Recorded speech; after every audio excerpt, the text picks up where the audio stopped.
Bienvenue dans ce nouvel épisode des Disciples de Charles Gave, où nous allons lire son dernier article publié sur l'Institut des Libertés le 9 janvier 2023, intitulé « Ce que je sais que je ne sais pas, ce que je ne sais pas que je ne sais pas ».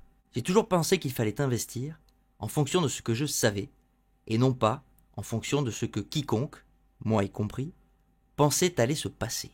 Si quelconque pouvait prévoir l'avenir, le socialisme et le communisme marcheraient, et toute l'histoire du XXe siècle prouve le contraire. Pourquoi ? Parce qu'il faut bien dire la vérité. Dans le fond, je ne sais pas grand-chose. Et ce que je ne sais pas est infiniment plus important que ce que je sais. Pour faire simple, premier point. Il y a ce que je sais, assez peu, mais qui m'aide à déterminer là où je ne dois pas investir. Deuxième point, il y a ce que je sais que j'ignore, le known unknown. À partir de là, je peux établir des scénarios pour essayer de trouver ce qui marche dans tous les cas de figure. Troisième point, et enfin, il y a ce que j'ignore, le unknown unknown. Et c'est de cette troisième catégorie que viennent toutes les catastrophes. Je pars donc de ce que je connais. Qu'est-ce que je sais avec certitude ? Premier point, que je ne peux acheter dans les marchés que deux choses. D'abord des contrats, fondés sur la valeur du temps, tels des obligations ou des prêts. Alternativement, je peux acheter des parts de propriété, actions de société, immobilier, terres agricoles, œuvres d'art, or, etc. Dans le premier cas, je suis supposé retrouver mon capital à la fin du contrat. Dans le second cas, j'abandonne mon capital au profit d'un actif dont la valeur peut monter ou baisser. Deuxième point, que depuis plus de 10 ans, les banques centrales et les gouvernements de la plupart des pays de l'OCDE se sont livrés à des expériences monétaires et budgétaires qui, dans l'histoire, se sont toujours mal terminées. Ce qui veut dire que je ne peux avoir aucune confiance dans des contrats que j'établirai avec eux ou qui seraient libellés dans leur monnaie. Troisième point, que le statut juridique de la propriété s'est beaucoup affaibli, compte tenu de la façon dont les propriétaires russes dans la zone de l'OCDE ont été traités depuis l'invasion de l'Ukraine. Et donc, je dois avoir mes contrats partout sauf aux USA et en Europe. Les conclusions à en tirer pour déployer mon capital, aussi petit soit-il, sont donc évidentes. Détenir des obligations allemandes ou américaines depuis 2020 au moins était de la folie douce. Et bien entendu, leurs performances ont été catastrophiques. De ce côté-là, rien n'a changé. En revanche, l'or et les obligations chinoises, comme je l'espérais, ont limité les dégâts. L'article présente ici un tableau représentant 4 actifs différents, l'or, les obligations chinoises, les obligations américaines et les obligations allemandes.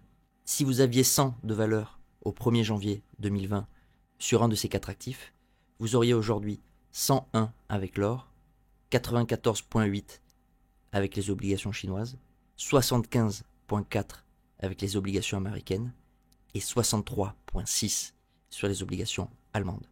Je reprends le texte. Le plus surprenant est que quand j'ai recommandé d'acheter de l'or et des obligations chinoises, je ne savais absolument pas que la Russie allait envahir l'Ukraine. Unknown, unknown. Et que je n'ai pas eu à changer mes positions en conséquence. Ces positions avaient été prises simplement parce que les banques centrales européennes et américaines maintenaient des taux réels négatifs sur les bons du trésor à court terme, c'est-à-dire cherchaient à ruiner le rentier, ce qui voulait dire que l'inflation ne pouvait pas ne pas monter. Or, chaque fois que l'inflation accélère parce que les taux réels ont été négatifs, les marchés des actions dans le monde entier, entre parenthèses, si on les valorise en or et non pas en dollars, fermez la parenthèse, se cassent la figure. Comme en fait foi le deuxième graphique. L'or devient une meilleure réserve de valeur que les actions. Sur ce deuxième graphique, où l'on voit que l'or a fait beaucoup mieux que les marchés des actions de 1970 à 1980 et de 2000 à aujourd'hui. Alors que les actions ont fait beaucoup mieux que l'or de 1980 à 2000. Quand les gens me disent que l'or a été extrêmement décevant sur les 20 dernières années, je souris finement. La différence entre les périodes assurées et les autres ? Les périodes assurées en vert correspondent à des moments où la Banque centrale américaine pense que les taux courts bas, entre guillemets, favorisent la croissance, fermez les guillemets, et s'autorise donc à manipuler le prix du temps. Ce qui revient à dire que les taux d'intérêt ne sont plus des prix de marché, mais des prix administrés. et donc que tous les prix de l'économie deviennent faux. Manipuler la valeur de la monnaie amène toujours et partout au désastre. Et cette vérité éternelle est en train d'être confirmée une fois de plus. Jamais je ne comprendrai pourquoi la Fed a abandonné la politique des vrais prix introduite par Volcker en 1980 pour retourner à la politique désastreuse des années 70.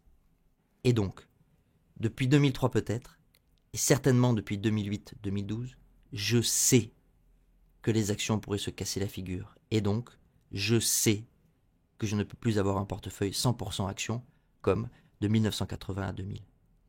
Et qu'il me faut donc introduire dans mon portefeuille des actifs antifragiles, ce que j'ai recommandé de faire dans ces chroniques. Entre parenthèses, ici l'article renvoie à un lien sur les différents articles du portefeuille de l'Institut des Libertés. Fermez la parenthèse. Venons-en à ce que je sais que je ne sais pas.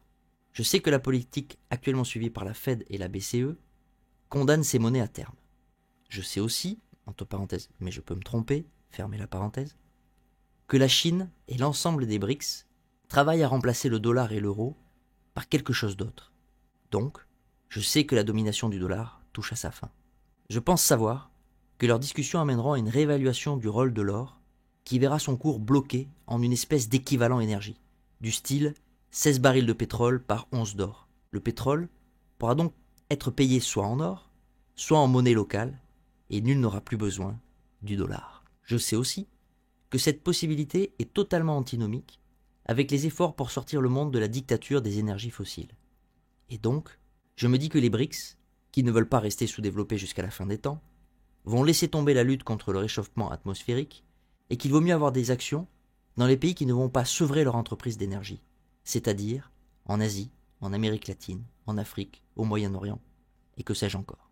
Et comme c'est dans ces pays que je détiens mes contrats, je vais me retrouver avec la plus grosse partie de mon capital en dehors de la zone de l'OCDE.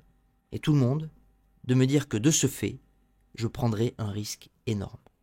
Vraiment, je ne pense pas que la zone de l'OCDE soit l'endroit où les droits de propriété soient les plus respectés, ni où les déficits budgétaires et les dépenses étatiques le plus raisonnables, ni enfin où mon capital soit le plus à l'abri de toute confiscation fiscale ou étatique, entre parenthèses, voir ce qui est arrivé à EDF, fermez la parenthèse.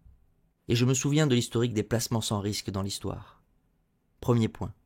Dans ma famille, au début du XXe siècle, un homme d'affaires écossais avait eu 2 filles, et il laissa à chacune 2 millions de sterling or, entre parenthèses, ce qui est énorme, fermez la parenthèse. Avec une seule contrainte, leur trust ne pouvait investir que dans les obligations du gouvernement britannique, le placement sans risque par excellence. 70 ans plus tard, leur fortune avait baissé de 97%. Autre exemple, quant à la bourgeoisie française, qui s'était bourrée d'emprunts russes à la fin du 19e, elle perdit 100% de son capital avec l'arrivée des communistes en Russie. Un troisième, et la classe moyenne allemande, au XXe siècle, fut 2 fois ruinée par la disparition de la monnaie du pays. Jamais 203 ? Pourquoi ? Parce qu'il s'était produit des événements du style « unknown, unknown », et que donc, personne ne pouvait prévoir. Or, il me semble que la période dans laquelle nous sommes est particulièrement propice à l'arrivée de tels événements, comme on vient de le voir avec le Covid et la guerre entre la Russie et l'Ukraine, et l'effondrement du marché obligataire allemand. Et il y en aura bien d'autres dans le futur, et de 2 sortes. Première sorte, les favorables. Invention pour permettre de stocker l'électricité, la fusion nucléaire, allongement de la durée de vie, nouveaux moyens de communiquer, nouvelles formes de commerce. Pour bénéficier de ces changements, il me faudra être au moins partiellement en action. Deuxième sorte, les défavorables, qui détruiront des secteurs entiers de nos économies. Je pense en particulier à nos universités et à nos grandes écoles, qui vont être détruites par l'arrivée de l'intelligence artificielle, à l'immobilier dans les pays de l'OCDE, aux banques, à nos systèmes sociaux qui vont disparaître, et à des guerres. Conclusion en 5 points. 1. Il ne faut avoir dans ces portefeuilles que des actifs dont la valeur monétaire représente un vrai prix, dans une vraie monnaie. 2. Dans la mesure du possible, la valeur intrinsèque, telle que calculée par la valeur actualisée des profits futurs, doit être le plus près possible du prix. Ce calcul ne peut avoir lieu que si le taux d'intérêt est un prix de marché. 3. Les contrats, entre parenthèses, obligations, produits dérivés, etc., fermez la parenthèse, doivent être détenus en dehors de la zone de l'OCDE. 4. Toute action représentant une société travaillant avec les États de l'OCDE doit être évitée. 5. Le nouveau système énergétique, étant non viable, puisque les pays les plus polluants n'ont aucune intention de respecter les contraintes que les pays développés veulent leur imposer, doit aussi être évité. Et les pays qui s'y engagent verront leur monnaie s'écrouler. Ce qui revient à dire que la quasi-totalité des portefeuilles dans le monde sont investis là où ils ne devraient pas l'être.